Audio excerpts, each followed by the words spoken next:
Hey, Shakur. Hey, I hope you doing what makes you tick. I hope you ain't doing all no extra shit. You don't need all that extra shit. You better be doing what make you tick. I remember when you went to one of Crawford's camp and you did one of his trainings and you know, a full camp and stuff, man, and one of his training programs and shit, man, got in the fight and you look like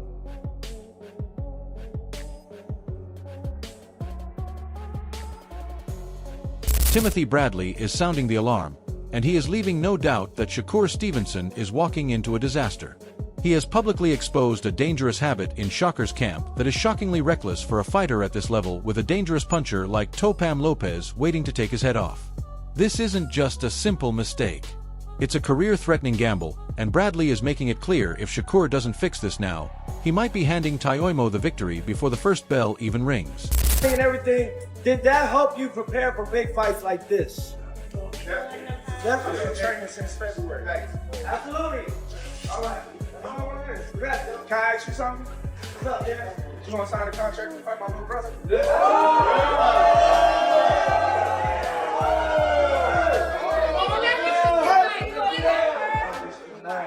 And there we go. Yes. I will fight him right now, but they want to wait till January, February. Hey, beat up right now. I'm going to sign the contract. Know that. Sign the contract. Know that. You ain't on that, remember? Know that. You ain't on that, remember? Right now, nigga. What exactly did Timothy Bradley see that set him off? It wasn't a flaw in Shakur's footwork or a drop in his defense. It was what he was doing in the locker room before he even put the gloves on. Bradley, who has been closely monitoring Shakur's training regimen, noticed a disturbing trend. Instead of using fresh, professional-grade gauze and tape for every training session, Shakur was seen cutting his old wraps off his hands and then taping them back on for the next workout. Man, what you doing with them wraps, man? Stop being cheap. Stop being cheap, man. I see you cutting off them damn wraps and then just taping them back on, man. That's how you messing up your damn hands. You messing up your hands because it ain't tight. The shit ain't tight. You can't get it tight. You putting a glove on. To the average person, this might sound like recycling. To a professional fighter, it's a cardinal sin.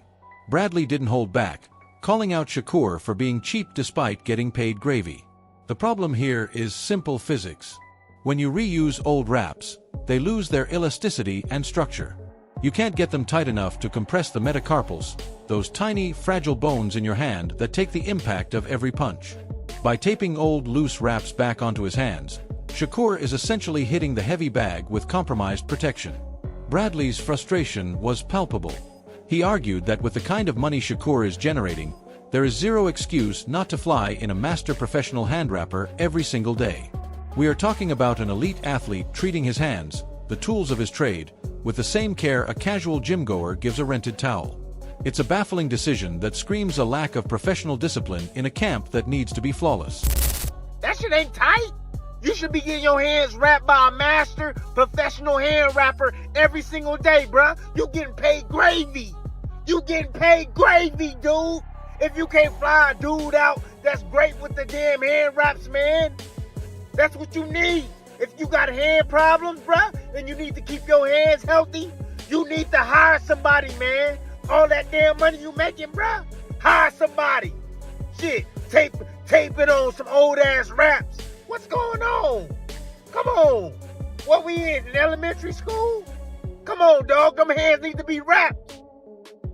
You can't mess around and go into this fight with Teo. You can't. You cannot mess around and go into this fight with Teo and your hands is hurt, man. Shit, that's not gonna be a damn excuse. Hell no.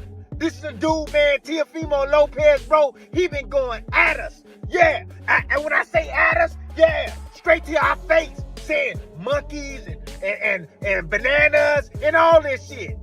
All this racist stuff, bruh. This your chance to shut his ass up. This criticism hits harder when you realize that Shakur Stevenson isn't just any fighter. He is a fighter with glass hands. This isn't speculation. It is a documented medical fact. Shakur's hands are his Achilles heel. He has openly admitted to media outlets like Ring magazine that his body can't handle the grind of a busy schedule anymore. He explicitly stated that due to the fragility of his hands, fans shouldn't expect to see him more than twice a year. Think about that. He is in his 20s, arguably his physical prime, yet he is already managing his career like an aging veteran because his hands simply cannot hold up. He has undergone surgeries and spends hours a day in therapy just to keep them functional. Sports Illustrated even noted that his hands are the biggest threat to his title reign, not his opponents. Yeah? Shit, but this ain't gonna be no easy task. This dude here coming to bag up every single word he said. Every word he said. And you get in there and you play, and your hands ain't right, bruh, and you ain't in there being a little bit of Pookie with a little bit of Shakur, but you gonna have to bring everything out against this dude, Teofimo Lopez, cause he coming for your ass in every single way.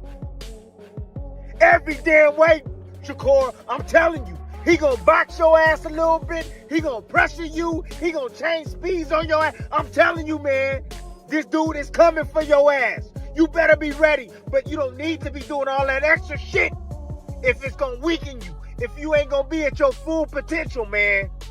For real. You don't need to be doing all this extra shit. And get a hair wrap, dude. When you stack that medical history against Bradley's accusation, the situation goes from cheap to reckless.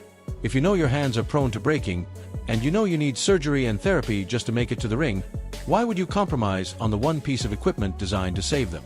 It's like a race car driver knowing he has bad tires but refusing to change them because he wants to save a few dollars on the pit stop. One wrong punch on a reused wrap could re-injure those fragile bones, forcing a stoppage or, worse, a permanent decline in his power.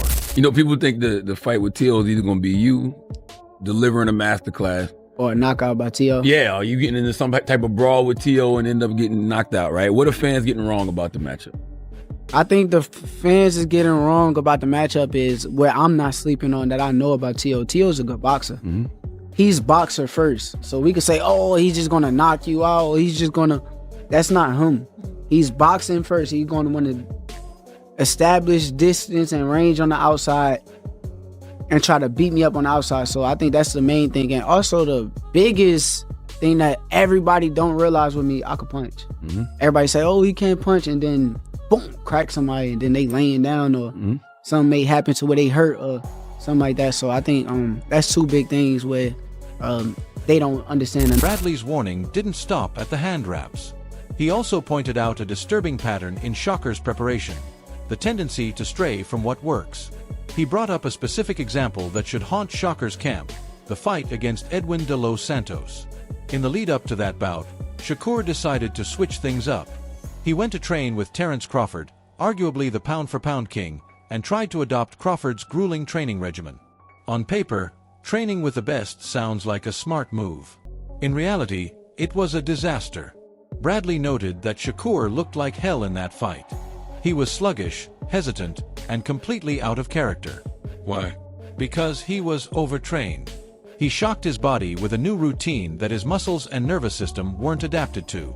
He left his best performance in the gym. Hey, Shakur, hey, I hope you doing what makes you tick. I hope you ain't doing all no extra shit. You don't need all that extra shit. You better be doing what make you tick.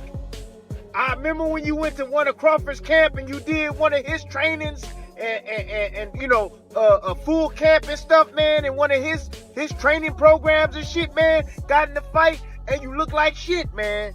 You look like hell.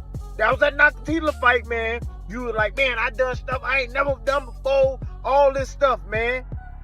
You don't need all of that shit, man. You need to do what make you tick, man. I know this fight is big. I know you can add a little bit of something, but man, if you overworking yourself, man, and you ain't gonna be rested, man, if you ain't resting your hands, taking care of what you need to take care of, Bradley sees history repeating itself here. He warns Shakur to do what makes him tick and avoid adding extra stuff just because the Teofimo fight is a massive event. There is a temptation when facing a dangerous rival to reinvent the wheel to train harder and longer than ever before. But for a finesse fighter like Shakur, that extra work can backfire. If he enters the ring against Teofimo Lopez tired, overtrained, and with questionable hand protection, he is walking into a slaughter. The lesson from the Crawford camp was clear. Stay in your lane. But it seems Shakur might be swerving again. This one you don't have to answer. Okay. But I'm curious if you will answer it. Yes. Most overrated boxer right now. Most overrated boxer right now. You could go all time, I guess, if you wanted to. I'll just say it. I think Shakur Stevenson. who I'm gonna be facing. I think he's overrated. I think so, yeah. He's been decreasing on his style. Yeah, but people amp it up like he's really got the goods. I'm looking forward to us finally facing in that square circle and really showing the world, but I'm really gonna show. We have to talk about who is standing across the ring. This isn't a technical chess match against a cautious opponent. This is Teofimo Lopez. The stakes for this fight have transcended boxing and entered the realm of personal visceral hatred. Teofimo has ramped up the rhetoric to dangerous levels, allegedly using racially charged language, referencing monkeys and bananas that has infuriated Shakur and his team.